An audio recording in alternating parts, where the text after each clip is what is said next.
Assalamualaikum warahmatullahi wabarakatuh. Anak-anakku sekalian kelas 6 yang berbahagia, semoga kalian dalam keadaan sehat beserta keluarga kalian dan terhindar dari pandemi COVID-19 yang masih berlangsung. Kita berharap semoga pandemi ini segera berakhir dan kembali ke tatanan yang normal seperti biasanya, dan kita dapat dipertemukan kembali dalam pembelajaran tatap muka. Pada kesempatan hari ini kita masih menggunakan media pembelajaran video. Kali ini kita akan belajar bersama terkait tema 4, globalisasi. Subtema 3, globalisasi dan cinta tanah air. Dari awal subtema 1, subtema 2, kita sudah banyak sekali membicarakan tentang globalisasi. Di sekitar kita, globalisasi, manfaatnya dan dampak buruknya, serta hari ini kita belajar tentang globalisasi dan cinta tanah air. Kita hidup di era globalisasi ini, sebisa mungkin kita mendapatkan manfaat yang sebesar-besarnya, dan sebisa mungkin kita tetap menjaga marwah diri kita, bangsa kita, agar budaya Indonesia yang luar biasa tidak terkikis oleh adanya era globalisasi. Bahwa kita menjadi negara Indonesia yang sangat majemuk, sangat kaya akan budaya, harus kita pelihara bersama. Apalagi teman-teman sekalian, selaku generasi bangsa yang akan membawa 10 tahun, 20 tahun bangsa kita akan seperti apa.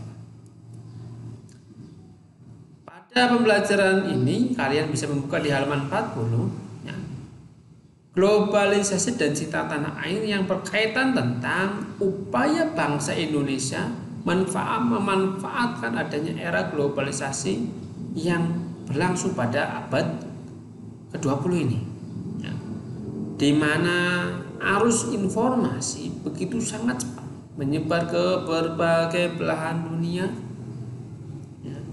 Kebudayaan dan gaya hidup berbagai penjuru dunia kemudian mudah dapat untuk kita ketahui.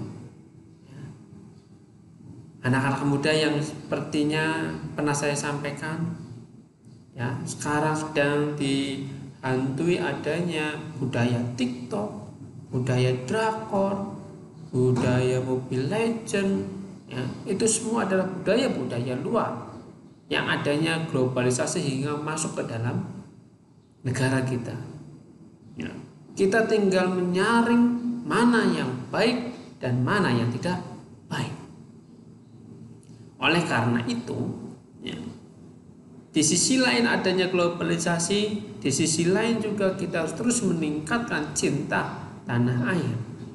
Dengan cara apa? Dengan cara slogannya adalah berpikir global dan bertindak lokal.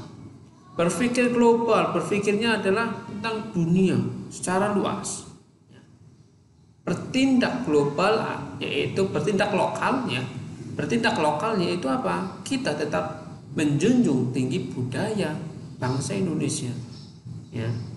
Sopan santun, gotong royong, toleransi, saling silaturahmi, itu budaya lokal, harus terus kita pertahankan. Tetapi kalian sebagai generasi bangsa harus berpikir secara global, secara mendunia. Jangan sampai tertinggal ilmu pengetahuan dan teknologi, karena itu sangat penting untuk kalian dan bangsa Indonesia saat ini. Tatkala kita mempelajari tentang Indonesia meluncurkan program Akademi Energi Surya pertama di Asia Tenggara, pertama.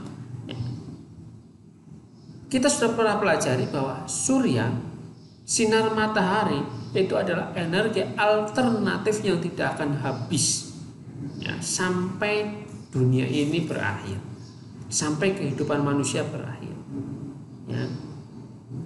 Matahari sebagai sumber energi cahaya surya itu memiliki kekuatan yang luar biasa diciptakan oleh Allah Subhanahu wa taala.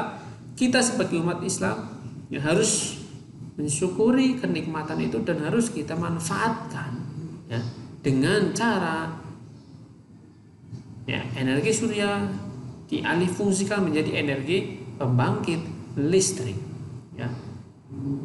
Itu sudah dilakukan oleh Fakultas Teknik Universitas Indonesia atau FTI yang pertama yang meluncurkan Solar Academy ya, di mana Solar Academy ini adalah mempelajari tentang ya, tentang energi surya untuk bisa dimanfaatkan untuk dalam kehidupan masyarakat dan sosial, di mana potensi perkembangan serta penggunaan energi terbarukan tenaga surya di Indonesia dan di Asia Tenggara ya, merupakan negara yang kaya potensi sumber energi terbarukan tersebut ya.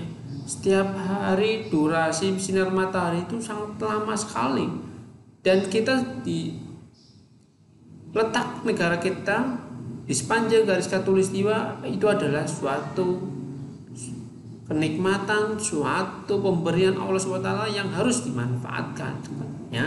Berbeda dengan negara-negara barat ya, yang jauh lebih sedikit menerima paparan sinar matahari. Sel surya itu merupakan lempengan tipis terbuat dari silikon ya, yang dapat mengubah langsung cahaya matahari menjadi energi listrik. Seperti yang pernah kita pelajari ya, di pinggir-pinggir jalan itu lampu penerangan jalan sudah pakai lempengan tipis, tapi lempengan tipis itu adalah lempengan ajaib yang mampu mengubah sinar matahari menjadi energi listrik, di mana ya, lempengan tersebut akan memuat positif dan muatan negatif sehingga lempengan tersebut kemudian akan memicu muatan positif untuk bertemu dengan muatan negatif sehingga terjadilah arus listrik. Saat ini penggunaan sel surya masih terbatas hanya dalam skala kecil seperti ya pada barang-barang elektronik dan sebagai pembangkit listrik pada daerah-daerah yang masih sulit dijangkau oleh jaringan listrik ya, sehingga dibangunlah ini. Tapi walaupun kita di Pulau Jawa energi listriknya sangat banyak, artinya dialiri yang cukup, tapi kita sebisa mungkin harus memanfaatkan energi surya ini ya. Dari bacaan yang tadi ya, cermati pertanyaan berikut ya. Bagaimana bentuk kerjasama Indonesia dengan negara-negara Asia Tenggara tersebut di era globalisasi? Silahkan kalian bisa menjawabnya di buku tulis kalian. Yang kedua, bagaimana peran Indonesia dalam kerjasama tersebut? Ya, Indonesia dalam peran kerjasama itu sebagai apa? Hanya sebagai pelopor, pemberi ide, atau hanya memanfaatkan saja? Ya, coba kalian cari tahu. Kemudian, apa yang tadi kalian cari tahu, tuliskan dalam tabelnya ya. Tuliskan dalam tabel ini. Ya, minimalnya 3 lah. 3 di sini dan 3 di sini ya, minimal 3. Itu untuk tugas pertama di hari ini ya, silakan kalian kerjakan. Sumber jawaban boleh dari mana saja, dari buku kalian atau bertanya atau mencari browsing juga silakan. Kemudian ini ada contoh ya, yang bisa kalian perhatikan yang tadi, sel surya atau lempengan tipis yang mampu menghantarkan cahaya matahari menjadi energi listrik. Ini adalah lampu penerangan jalan ya, ini lempengan suryanya ini ya. Kemudian disalurkan untuk bisa menyalakan lampu. Kemudian yang sangat luar biasa adalah ini ya. Letak rumah di tengah kota. Loh, kok tahu? Lihat saja ini ya, pada gedung-gedung tinggi, berarti kan di tengah kota, otomatis jangkauan listrik juga mudah. Tetapi rumah ini dipasang ya panel surya, ada satu lempeng ini, 1 baris, 2 baris, 3 baris, 4 baris ya, artinya rumah ini itu bisa membuat pembangkit listrik secara mandiri, tidak menggunakan bantuan dari PLN lagi. Ya. Nah, ini adalah panel surya yang berfungsi menangkap sinar matahari tadi untuk dijadikan sebagai pembangkit listrik ya. Rumah kalian tentu juga ada gentengnya ya. Daripada gentengnya dianggurin, ya, lebih baik dipasang panel surya. Ya, lebih baik dipasang panel surya. Sehingga apa? Bisa menghasilkan energi listrik. Itu adalah PR bagi kalian, tugas bagi kalian untuk kalian masa depan kalian harus mampu membuat seperti itu sehingga kalian menjadi kebanggaan generasi Indonesia ya. Bagus sekali kan seperti itu dan sangat inspiratif bagi kita semua. Selanjutnya kalian buka di halaman 42 ya. Ini salah satu contoh lagi rumah yang berpanel surya ini ya. Di era globalisasi ini sangat harus ya dan memungkinkan untuk rumah-rumah menjadi pembangkit listrik secara mandiri sehingga keluarga kalian tidak perlu membayar listrik ke PLN ya. Kalian bisa sendiri menikmati bebas ya, tidak menimbulkan polusi tentunya ya. Itu adalah salah satu upaya kita untuk menggunakan energi yang terbarukan ya. Nanti kalau ada pertanyaan silakan kirim chat ya, kirim chat sehingga kalian akan lebih paham lagi dan kita bisa berdiskusi lebih panjang lagi. Silakan kalian sekarang buka di halaman 44. Tadi slogan kita berpikir global, bertindak lokal ya. Kalian sebagai generasi penerus harus mampu berpikir global, berpikir secara cerdas tentang bangsa-bangsa di seluruh dunia, tetapi tidak meninggalkan adat istiadat kebudayaan bangsa kita ya. Indonesia terkenal dengan surganya buah. Ada berbagai macam buah yang tumbuh subur di Nusantara ini. Karena kedatangan buah impor ya. Impor itu adalah mendatangkan barang dari luar negeri ke dalam negeri, itu namanya impor. Kalau mengirimkan barang dari dalam negeri ke luar negeri namanya ekspor ya. Orang yang melakukan kegiatan impor namanya importir. Orang yang melaksanakan kegiatan ekspor namanya eksportir. Itu adalah bukti nyata adanya era globalisasi ya. Tadi ya, bangsa kita penghasil durian, penghasil buah-buahan, tapi karena ada durian dari luar negeri masuk ke Indonesia, durian lokal ini hancur pasarannya. Kita sebagai generasi bangsa harus menyukai produk-produk lokal, entah buah, entah barang ya itu. Kemudian jangan lupakan pasar tradisional ya. Supermarket, minimarket ya, Alfamart, Indomaret itu adalah contoh dari budaya asing ya.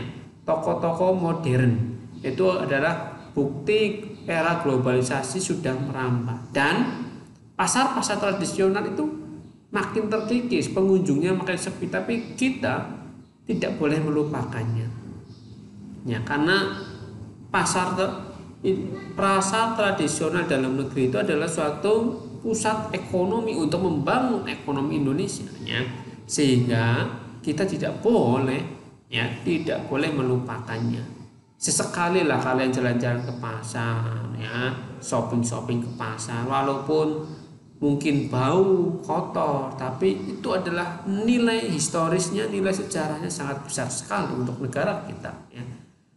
Oleh karena itu ya, suasana yang pengap dan nyaman bagaimana caranya harus diubah menjadi pasar tradisional tapi yang bersih, yang terjaga, yang sehat.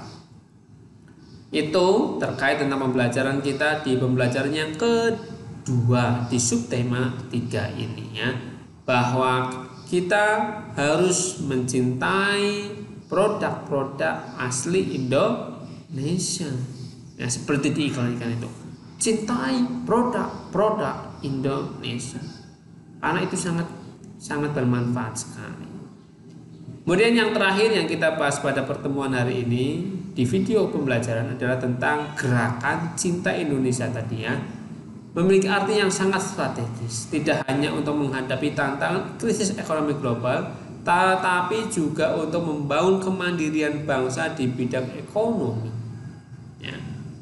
Gerakan itu bukan hanya menjadi kampanye biasa, tetapi menjadi gerakan bersama.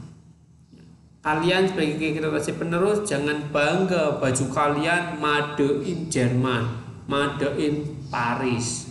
Jangan bangga ya. Banggalah pakai batik asli Indonesia. Yang laki-laki pakai sarung tenun Samarinda.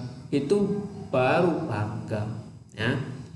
Baru bangga. Kenapa? Itu asli produk Indonesia ya. Kalau kita beli barang-barang Indonesia, tentu orang-orang Indonesia akan terbantu ekonominya. Ya. Kalau kita belinya produk-produk dari luar negeri, ekonomi Indonesia akan hancur, pedagang-pedagang Indonesia akan bangkrut, sehingga semuanya jadi pengangguran. Itu jangan sampai terjadi. Ya. Selanjutnya, terkait tentang Cinta Indonesia ini bertujuan untuk meningkatkan apresiasi masyarakat terhadap produk, barang, dan jasa dalam negeri serta meningkatkan citra Indonesia di mata internasional. Dari bacaan-bacaan tadi di atas, silakan kalian tuliskan ya kembali di sini contoh sikap kita harus seperti apa dalam berpikir global, bertindak lokal. Kemudian bukan contoh sikap atau sikap yang salah dan tidak boleh ditiru. Itu contohnya seperti apa, dampaknya apa ya jika kita melaksanakan berpikir global bertindak lokal ini, dampaknya apa, dan pengertian dari berpikir global bertindak lokal itu pengertiannya apa ya. Silakan diisi ini bagannya ya, nanti sewaktu-waktu bisa saya cek. Itu dari saya, kurang lebihnya mohon maaf. Nanti kita bisa lanjutkan diskusi secara offline ya, agar kita bisa belajar bersama-sama. Sekian dari saya, jaga kesehatan, salam untuk orang tua kalian. Assalamualaikum warahmatullahi wabarakatuh.